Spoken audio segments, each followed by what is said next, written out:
Hello students, आज है lecture 9 और टॉपिक है हमारा अरिथमेटिक प्रोग्रेशंस। लास्ट 2 लेक्चर से मैं आपको एपी में जो सम वाले क्वेश्चंस होते हैं वो सॉल्व करवा रही हूँ। तो आज उसी से रिलेटेड 3rd लेक्चर है।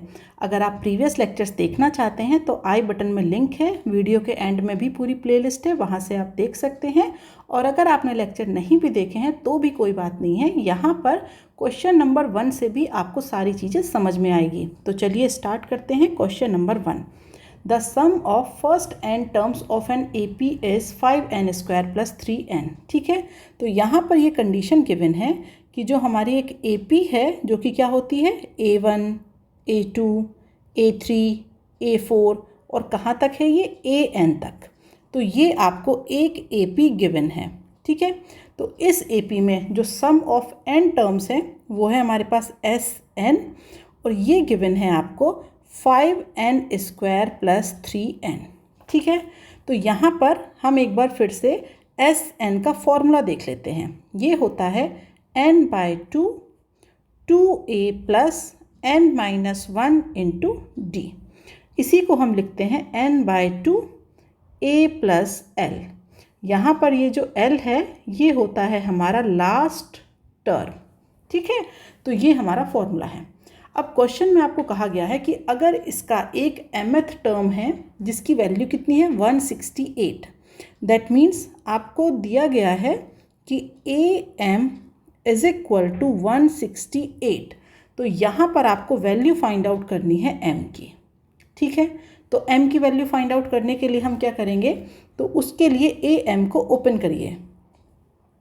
तो ये हो जाएगा am = a + m-1 × d। तो इसका मतलब अगर आपको इस m की वैल्यू चाहिए तो उसके लिए आपको am चाहिए जो कि गिवन है 168, लेकिन a और d ये दो वैल्यू गिवन नहीं हैं। आपको a और d इन दोनों वैल्यूज़ को निकालना पड़ेगा, उसके बाद जा कर के ही भी आप m की वैल्यू फाइंड आउट कर पाएंगे। तो उसके लिए हम क्या करेंगे, उसके लिए हम हेल्प लेंगे Sn की। देखिए आपको Sn गिवन है 5n² + 3n। ओके, तो अब आपके पास जो AP है A1, A2, A3, A4 ये AP है। ओके, तो अगर मैं आपसे कहूँ कि जो S1 है वो क्या होगा, सम ऑफ फर्स्ट टर्म। ठीक है, तो फर्स्ट टर्म में एक ही टर्म है तो S1 हो जाएगा आपके पास A1, या फिर इसे ही आप कह सकते हैं A। तो A की वैल्यू तो आ जाएगी यहाँ से। अब आप अगर S2 की बात करें तो ये क्या हो जाएगा A1 + A2, some of first 2 terms A1 + A2। तो ये होता है हमारे पास A1 की वैल्यू A और A2 को हम लिखते हैं A + D। तो यहाँ से ये वैल्यू हो जाएगी 2a + d। तो यहाँ से हम निकालेंगे A और उस A की वैल्यू को यहाँ पर रख करके हम निकालेंगे फिर D। तो चलिए कैसे करेंगे उसे, तो ये देखिए S1 क्या हो जाएगा 5 × 1 + 3 × 1, दैट मीन्स 8। तो ये जो 8 है आपका ये किसके इक्वल हो गया, A के। तो जो A की वैल्यू है वो क्या आ गई 8। अब S2 को देख लेते हैं। S2 = 5 × 4 + 3 × 2 = 2a + d। ठीक है, तो ये हो जाएगा आपके पास 32 = 2 × 8 + d। तो यहाँ से d की वैल्यू निकालिए, तो जो d है आपका वो आ जाएगा 10। ठीक है, तो अब d की वैल्यू भी आपके पास आ गई। अब आपको am ये वैल्यू किसकी निकालनी थी, इसकी। तो अब हम इसे यूज़ करते हैं, m की वैल्यू निकालनी है ना, तो यूज़ करिए इसे। am = a + m-1 × d। तो am की वैल्यू कितनी गिवन है 168। तो 168 = 8 + m-1 × 10। ठीक है, तो यहाँ से जब आप सॉल्व करके m की वैल्यू निकालेंगे तो वो क्या आ जाएगी 17। ओके, तो यहाँ पर क्वेश्चन में हमें क्या गिवन था एक बार फिर से देख लीजिए। क्वेश्चन में आपको एक AP बताई गई है कि एक AP है जिसमें सम ऑफ n टर्म्स वो गिवन था आपको। ओके। और यहाँ पर आपसे पूछा जा रहा है कि अगर एक mth टर्म है तो उस m की वैल्यू क्या है। तो हमने देखा कि अगर हम उस mth टर्म को ओपन करते हैं तो उसकी वैल्यू फाइंड आउट करने के लिए हमारे पास उस m को निकालने के लिए a और d की वैल्यू होनी चाहिए। तो a और d की वैल्यू निकालने के लिए हमने क्या किया, हमने हेल्प ली Sn की। तो यहाँ पर जो S1 होगा वो होगा a और जो S2 होगा वो होगा 2a + d, क्योंकि वो a1 + a2 के इक्वल होता है। इन दोनों को यूज़ करके हमने a और d दोनों वैल्यू फाइंड आउट कर ली। फिर उस वैल्यू को हमने am की वैल्यू में रिटर्न कर दिया और हमारे पास m की वैल्यू आ गई। ओके, अब हम आ जाते हैं क्वेश्चन नंबर 2 पर। क्वेश्चन नंबर 2 में कहा गया है find the sum of all natural numbers between 1 and 100 which are divisible by 3। तो 3 से डिविजिबल होने वाले नंबर्स का अगर हम AP बनाएं तो क्या हो जाएगा 1 से 100 के बीच। तो ये हो जाएगा 3, 6, 9 और ये कहाँ तक जाएगी 99 तक। तो आपको इसका सम निकालना है। तो ये बहुत ही आसान है सम निकालना, तो ठीक है। तो सम निकालने के लिए हम लिख देंगे यहाँ पर Sn = n/2 2a + n-1 × d। ठीक है। तो यहाँ पर बस हमें ये नहीं पता है कि ये जो नंबर ऑफ टर्म्स हैं ये कितने हैं। ठीक है। तो यहाँ पर वैल्यू रखिए, Sn की वैल्यू n ही रहने दीजिए, 2a की वैल्यू है 3 + n-1 × d की वैल्यू है 3। तो अब आपको यहाँ पर ये n चाहिए। तो n निकालने के लिए क्या करेंगे, तो फिर हम देखेंगे हमारे पास लास्ट टर्म है क्या। तो यहाँ देखिए जो लास्ट टर्म है an = वो क्या है 99।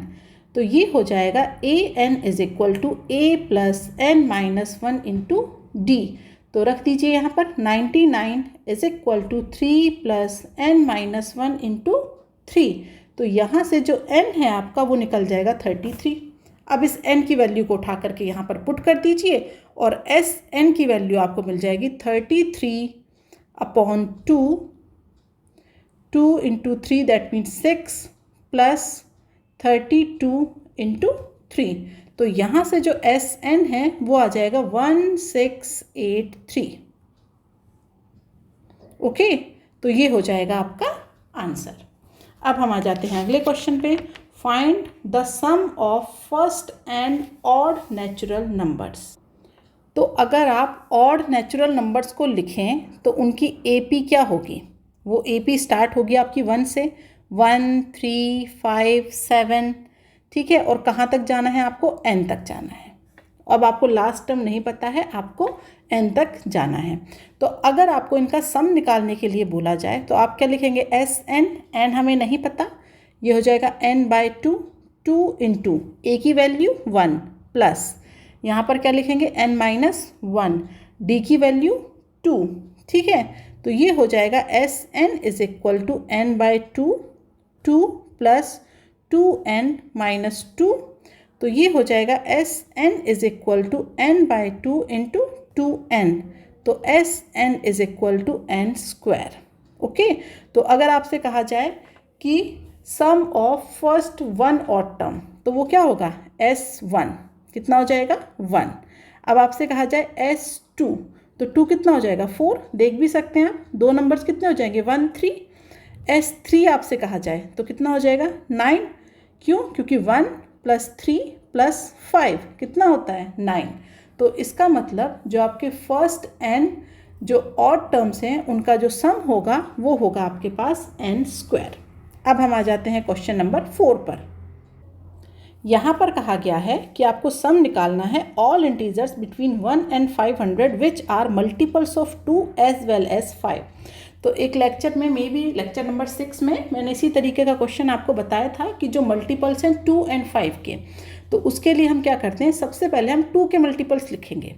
तो या फिर आप 5 के लिख सकते हैं। ठीक है। तो जैसे मैं 5 के लिख लेती हूँ। तो 5 के मल्टीपल्स क्या होते हैं, अगर मैं AP की बात करूँ, अगर 5 का मल्टीपल्स है वो AP, तो उसकी सीरीज़ क्या हो जाएगी 1 से 500 के बीच। तो वो हो जाएगा 5, 10, 15, 20, 25, 30 और 5 के मल्टीपल्स में ये कहाँ तक चलेगा हमारा, ये जाएगा हमारा 500 से पहले की बात हो रही है। दरअसल ये बात है बिटवीन 1 and 500। तो ये आपको याद रखना है कि 1 and 500 नहीं, इनके बीच की बात हो रही है। Find the sum of all integers between 1 and 500। तो आपको चलना है 2 से लेकर के कहाँ तक, 499 तक, इसके बीच देखना है आपको। तो इसके बीच अगर हम जाएंगे तो लास्ट जो टर्म होगा जो 5 से डिविजिबल होगा या 5 का मल्टीपल होगा वो हो जाएगा 495। अब ये कह रहा है कि 5 के साथ साथ वो क्या है, 2 का भी मल्टीपल हो। तो इसका मतलब अब इसमें से वो नंबर्स ले लीजिए जो 2 के भी मल्टीपल हैं। तो वो हो जाएगा 10, 20, 30, 40 और इस तरीके से चलते चलते हम कहाँ तक पहुँच जाएंगे, 490 तक। तो जो AP हमें चाहिए, जो हमारी डिज़ायर्ड AP है वो ये है। अब क्या करना है, इसका सम निकालना है आपको। तो फिर से वही बात, सम निकालने के लिए हमारे पास n नहीं है, तो n कैसे निकलेगा, an is equal to a plus n minus 1 into D. तो ये an हो गया 490, 10 प्लस n माइनस 1 इंटू 10। ठीक है, तो यहाँ से निकालिए n की वैल्यू। तो ये जो n निकलेगा ये हो जाएगा 49। जब n की वैल्यू आ गई, अब निकाल दीजिए इसका सम। तो ये हो जाएगा 49/2 2a plus n minus 1 into D. ठीक है, तो यहाँ से जब आप इसे सॉल्व करेंगे तो ये आ जाएगा आपके पास 12250। ठीक है, सॉल्व कर लीजिएगा और ये आ जाएगी इसकी वैल्यू। अब हम आ जाते हैं अगले क्वेश्चन नंबर 5। यहाँ पर कहा जा रहा है क्वेश्चन नंबर 5 के पार्ट 1 में, let there be an AP। एक AP है जिसका फर्स्ट टर्म है A, कॉमन डिफरेंस है D। ठीक है, nth टर्म है उसका n, जो nth टर्म है, और एक है SN। ओके, तो nth टर्म को रिप्रेजेंट करते हैं AN से, और जो सम है फर्स्ट n टर्म्स का उसे रिप्रेजेंट करते हैं SN से। तो अब हमें बोला गया है कि यहाँ पर आप k की वैल्यू फाइंड आउट करिए अगर आपको SN गिवन है और एक k गिवन है। ठीक है, तो देखिए k की वैल्यू निकालने के लिए हमें एक k की हेल्प लेनी पड़ेगी।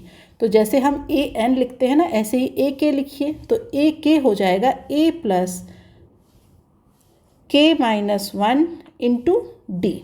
तो अब आपको a k गिवन है 164, a plus k minus 1 into D. ये हो गई हमारी इक्वेशन नंबर 1।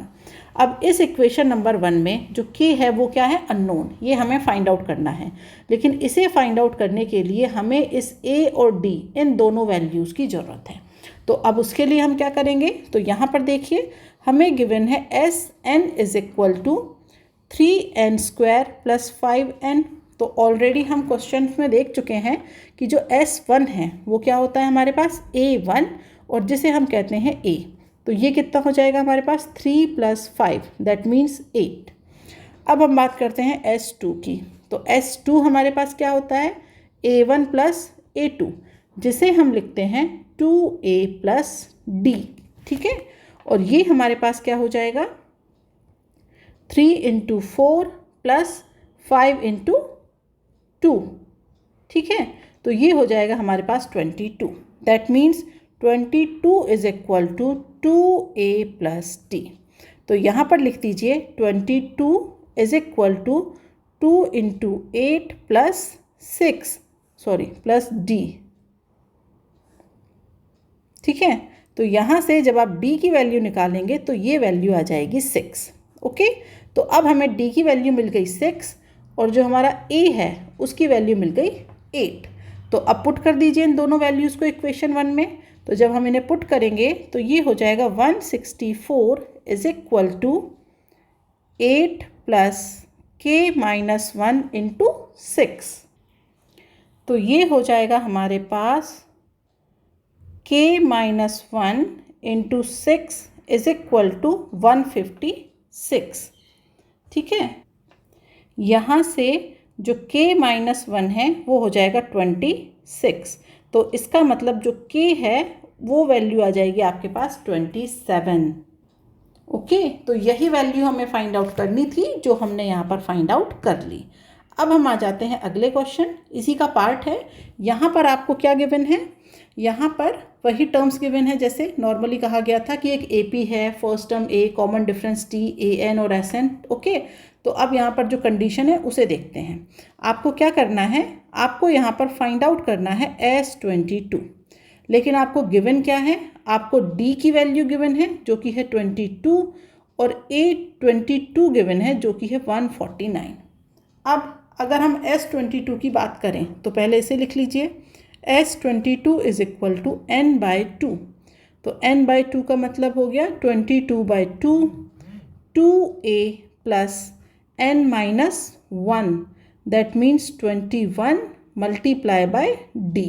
ठीक है, तो अगर आपको S22 चाहिए तो आपको यहाँ पर वैल्यू चाहिए a और d की। तो d की वैल्यू तो गिवन है, हमें सिर्फ a की वैल्यू पता करनी है, तो हमें फिर S22 की वैल्यू मिल जाएगी। तो अब देखिए हम लिख सकते हैं A22 को a प्लस 21d। ठीक है, तो A22 कितना है 149 is equal to a plus 21 into D कितना गिवन था 22। तो यहाँ से a की वैल्यू निकालिए तो a आ जाएगा आपके पास -313। a की वैल्यू आ गई, उसे रिटर्न कर दीजिए यहाँ पर। तो S22 is equal to 11 2 into -313 plus 21 into 22। तो यहाँ से जो आपका S22 है वो आ जाएगा -1804। ठीक है, तो यहाँ पर ये क्वेश्चंस बहुत आसान है, बस आपको फॉर्मूला याद हो तो आप फटाफट आंसर निकाल सकते हैं। अब हम आ जाते हैं अगले क्वेश्चन नंबर 6 पर। यहाँ पर कहा गया है कि जो S है वो डिनोट करता है सम को। ओके, तो आपको प्रूफ करना है कि जो S12 है वो इक्वल है 3 टाइम्स S8 माइनस S4 के। तो चलिए वैल्यू लिख लेते हैं। अगर हम S12 की बात करें तो इसे हम कैसे लिखेंगे, इसे हम लिखेंगे n/2, दैट मीन्स 12/2। उसके बाद 2a प्लस n-1, तो n-1 क्या हो जाएगा यहाँ पर 11 और ये आ जाएगा d। ये हमारा किसके इक्वल होना चाहिए 3। यहाँ पर लिखिए S8 क्या हो जाएगा 4/2 2a प्लस 7d। ठीक है, माइनस ये हो जाएगा हमारे पास,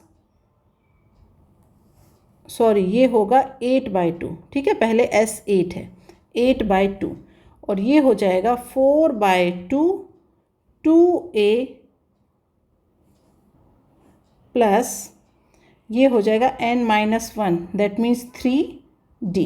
ठीक है, तो अब इन वाली टर्म्स को सॉल्व कर दीजिए। तो ये हो जाएगा आपके पास 6 2a प्लस 11d।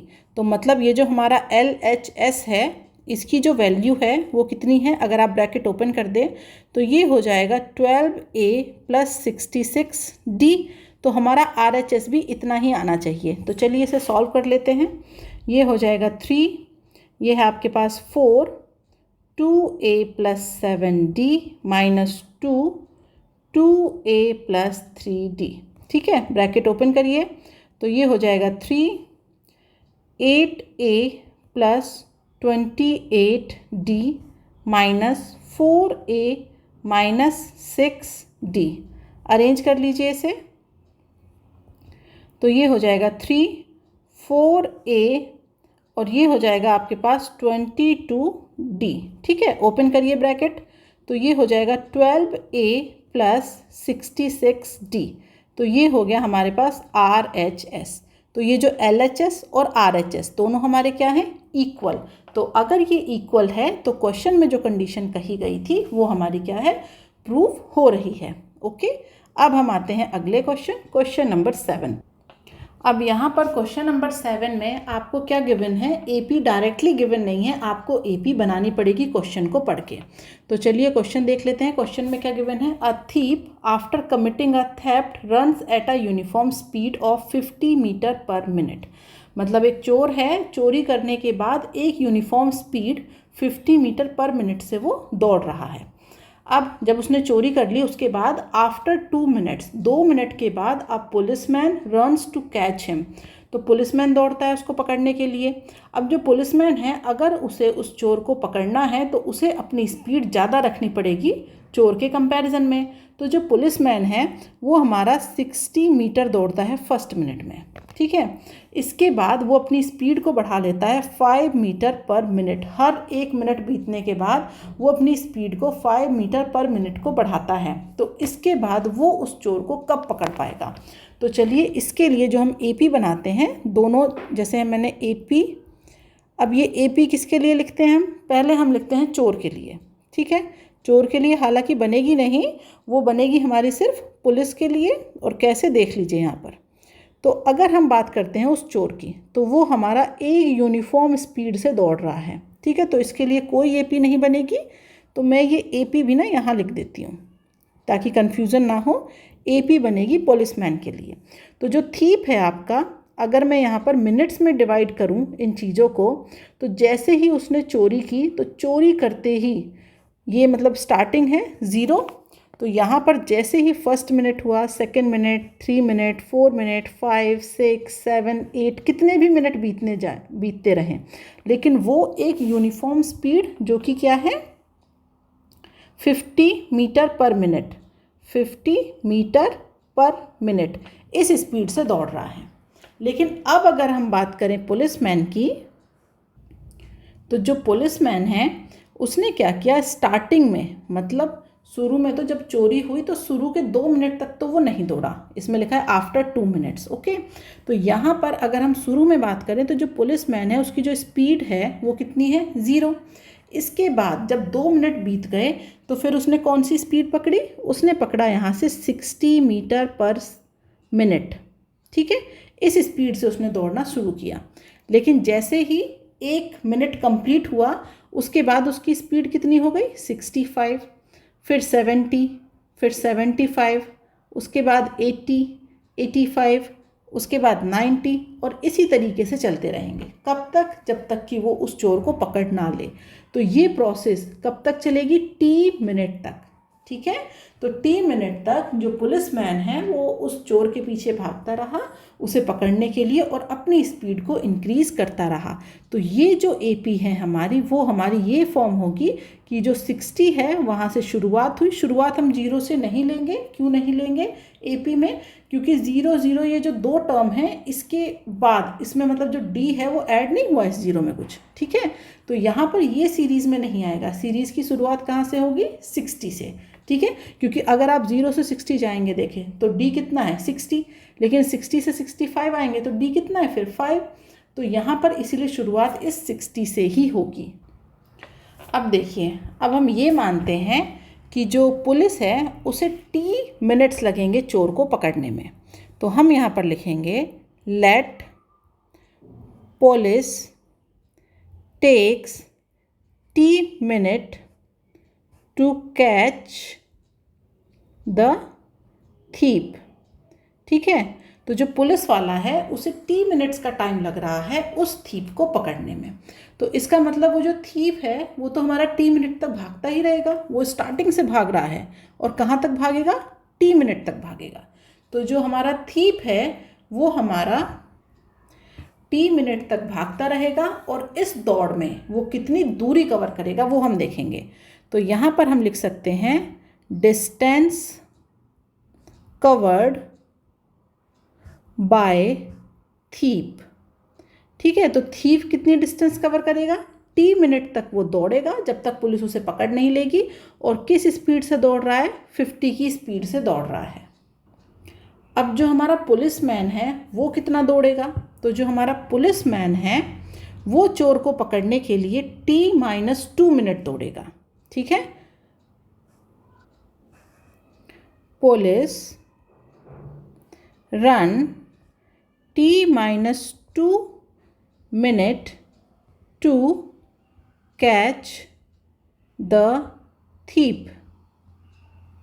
देखिए, जो हमारा पुलिस है उसे टाइम तो T मिनट ही लग रहा है, क्योंकि T मिनट तक चोर दौड़ेगा, T मिनट का टाइम लगेगा। जैसे ही चोरी हुई उसके बाद जो T मिनट्स हैं वो लग रहे हैं उसे चोर को पकड़ने में।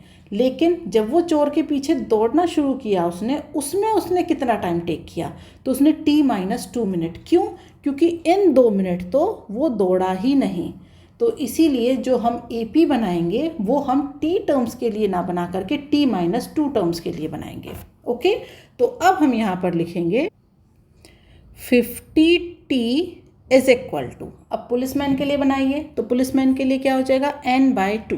तो पुलिसमैन के लिए कितना टाइम है T-2 अपॉन 2, फिर क्या आ जाएगा 2A, तो यहाँ पर आ जाएगा 2 इंटू A की वैल्यू 60 प्लस फिर क्या लिखते हैं हम N-1, तो यहाँ पर N कितना है T-2 -1 और D कितना है हमारा 5।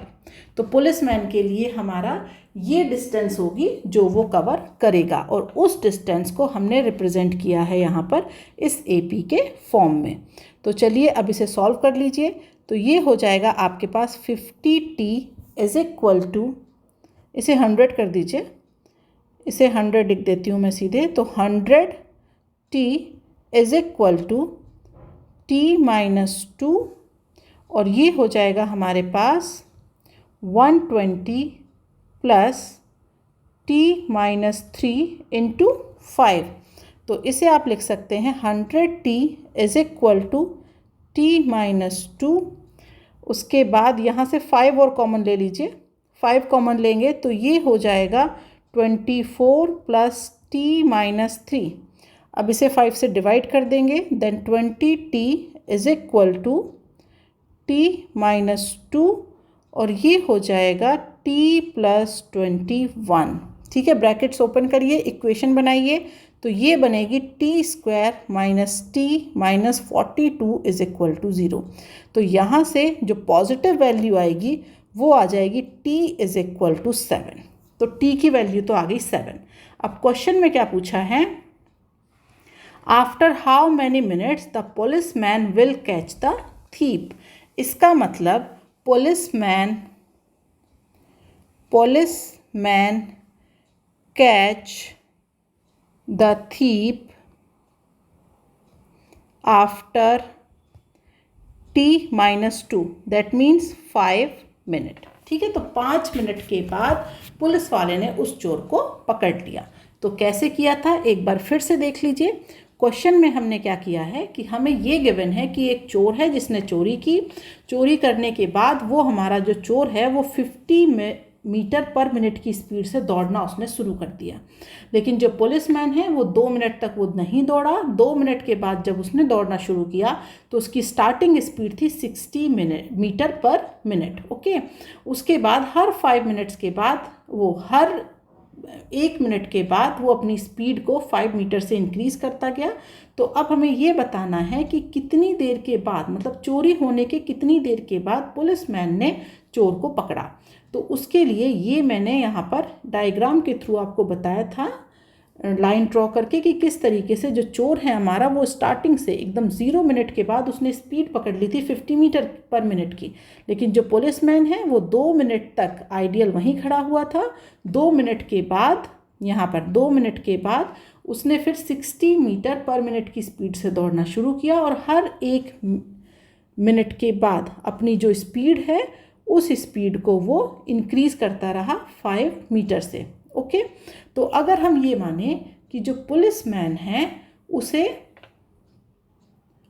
T मिनट्स लगते हैं चोर को पकड़ने में, लेकिन ये जो T मिनट्स हैं ये मैंने स्टार्टिंग से माने थे कि बिल्कुल 0 से, चोरी होने से जब उसे T मिनट्स लगते हैं। तो यहाँ पर आप इसे T-2 ही कर लीजिए, क्योंकि जब उसने दौड़ना शुरू किया था उसकी बात हो रही है, क्योंकि 2 मिनट तक तो पुलिसमैन दौड़ा ही नहीं था। तो let policeman takes T-2 minutes to catch the thief. और जो चोर है वो हमारा पूरा T मिनट चलेगा, लेकिन ये जो पुलिसमैन है ये हमारा चलेगा T-2 मिनट। ठीक है, तो यहाँ पर T-2 ही लिख दीजिए। तो distance covered by the thief, अब जो चोर है वो कितनी डिस्टेंस कवर करेगा, वो तो हमारा 50 की स्पीड से दौड़ रहा है और T मिनट तक दौड़ेगा, तो 50 इंटू T।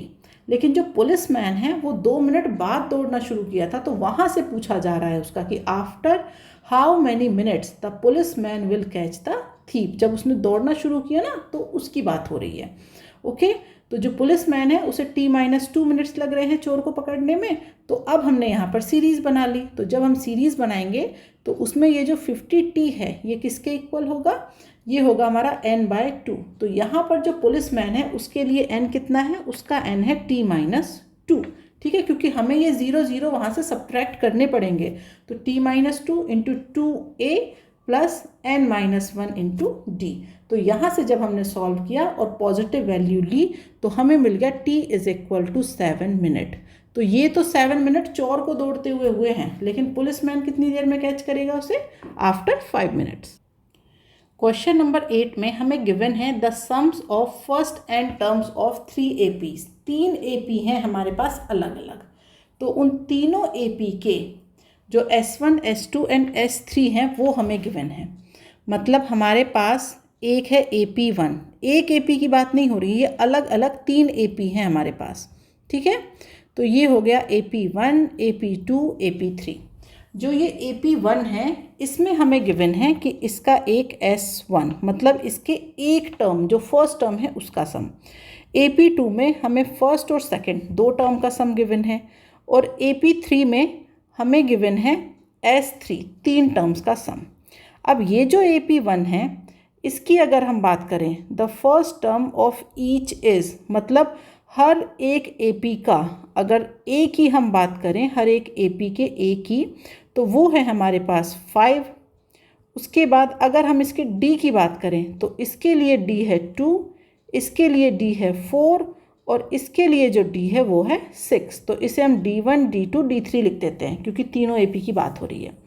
अब हमें ये प्रूफ करना है कि S1 plus S3 is equal to 2S2। तो उसके लिए क्या करेंगे, सिर्फ वैल्यू उठा के रखनी है फॉर्मूले की, ठीक है। तो चलिए फॉर्मूला रख देते हैं। तो S1, तो n की वैल्यू तो n ही रहने दीजिए, बाकी उठा करके रखिए। तो अगर आप S1 की बात करेंगे तो ये क्या हो जाएगा, n/2 2a, a की वैल्यू कितनी है 5 प्लस n-1 और इसके लिए d कितना है 2, ठीक है। तो d की वैल्यू मैंने रख दी है यहाँ पे 2।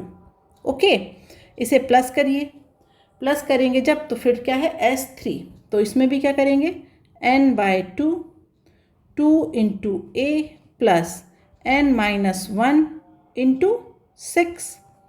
तो ये हो जाएगा आपके पास, n/2 को ले लीजिए कॉमन, तो ये हो जाएगा 10 plus 2n-2 plus 10 plus 6n-6। तो ये हो जाएगा आपके पास n/2 10 और 10 20, ठीक है, और ये -8, तो ये हो जाएगा 12 हो जाएगा फिर ये, ठीक है। इसे कर दीजिए 12, 10 10 20 -8, तो ये हो गया 12। उसके बाद क्या बचा हमारे पास यहाँ पे 2n और 6n, तो ये हो जाएगा हमारे पास +4n। और अरेंज कर दीजिए 2 से डिवाइड करके, तो 2 से डिवाइड करेंगे तो ये आ जाएगा n, और इसे लिख सकते हैं हम, इसे लिख देंगे हम 4n + 6, ठीक है। तो ये वैल्यू आ गई हमारे पास किसकी, S1 + S3 की। अब देखिए यहीं पर कर देती हूँ 2S2, क्या होगा ये 2S2 हमारा, ये हो जाएगा n/2, 2 से मल्टीप्लाई करिए, S2 की क्या वैल्यू होगी, ये हो जाएगी 2a plus n-1 into d कितना है, d है इसके लिए 4, ठीक है। तो ये हो जाएगा जो 2S2 है आपका वो हो जाएगा n10 प्लस 4n-4, तो ये हो जाएगा आपके पास n 4n + 6। तो अब देखिए दोनों टर्म्स आपकी क्या हैं, इक्वल। तो इसका मतलब ये जो क्वेश्चन में गिवन कंडीशन थी ये आपने प्रूफ कर दी कि S1 + S3 is equal to 2S2, ठीक है। अब हम आ जाते हैं अगले क्वेश्चन नंबर 9 पर। यहाँ पर क्वेश्चन नंबर 9 में फिर से कंडीशन दी है और हमें क्या बनाना है, AP। तो देख लेते हैं। यहाँ पर Resham wanted to save at least 6,500 for sending her daughter to school next year, मतलब 12 मंथ्स के बाद। She saved 450 in the first month and raised her saving by ₹20 every next month. How much will she be able to save in next 12 months will she be able to send her daughter to the school next year. मतलब यहाँ पर रेशम है जिसे अगर अपनी बेटी को स्कूल भेजना है तो उसे 6,500 रुपीज़ इकट्ठे करने हैं। और ये कितने दिन में कब इकट्ठे करने उसे? 12 मंथ में। तो उसने क्या किया, फर्स्ट मंथ 450 रुपीज़ बचाए। अब वो हर महीने 20 रुपये से इंक्रीज़ करते जाती है अमाउंट को। तो क्या आफ्टर 12 मंथ उसके पास 6,500 रुपीज़ होंगे, वो अपनी बेटी को स्कूल भेज पाएगी? इसका हमें आंसर चाहिए।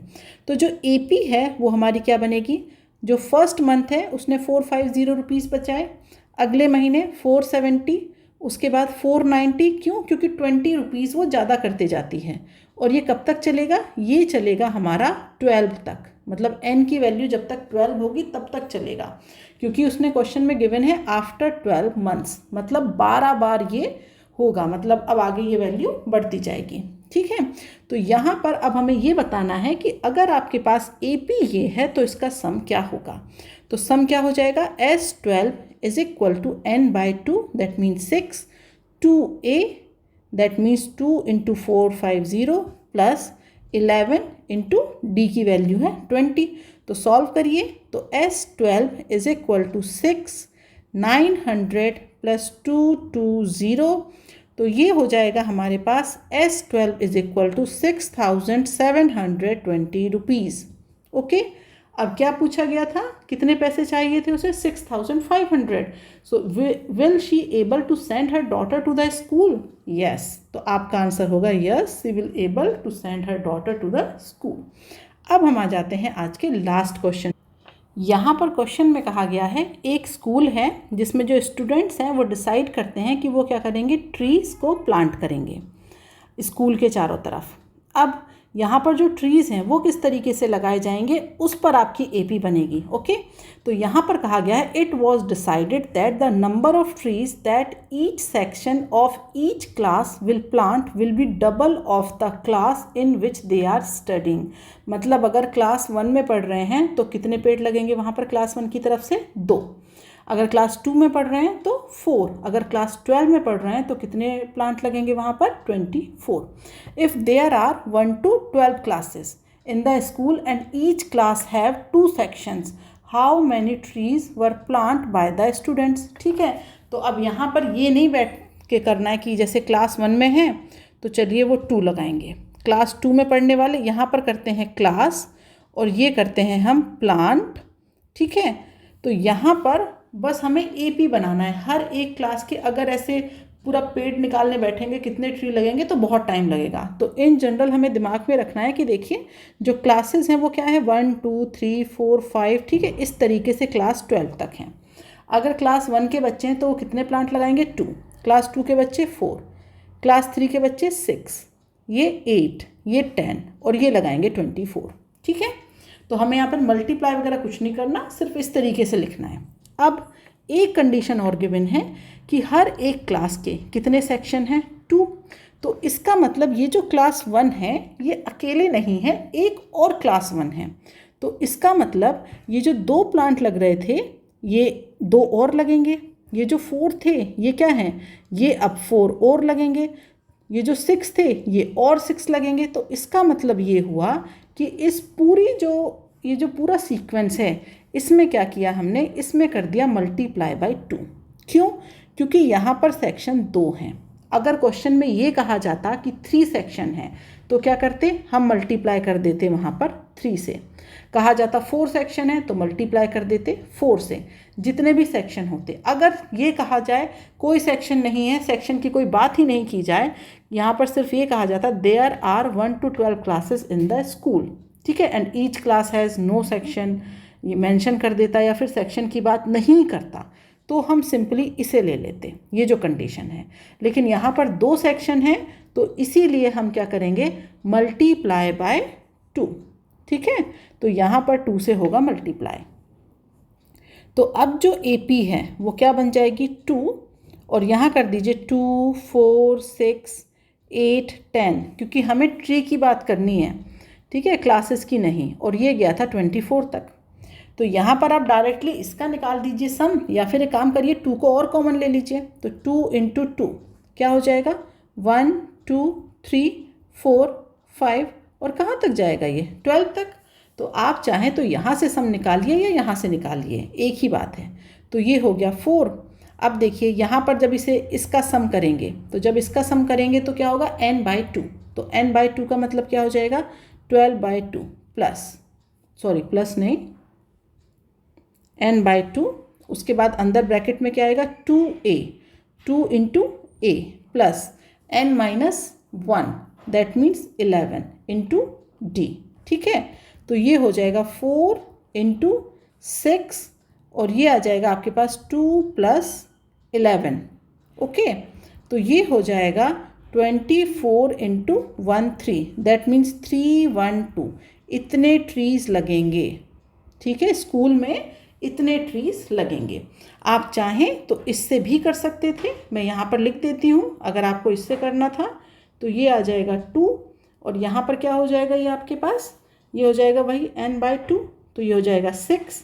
इसके बाद अंदर ब्रैकेट में क्या आएगा 2a, तो 2a क्या हो जाएगा यहाँ पर 4 प्लस फिर आएगा n-1 दैट मीन्स 11 और d की वैल्यू कितनी है 2, तो बस 2 जो है वो यहाँ पर कॉमन आ गया। तो यहाँ पर भी जब आप इसे सॉल्व करेंगे तो ये हो जाएगा 2 इंटू 6 और ये हो जाएगा आपके पास 4 + 22। ठीक है, तो यहाँ पर हो जाएगा आपके पास 12 इंटू 26। ठीक है,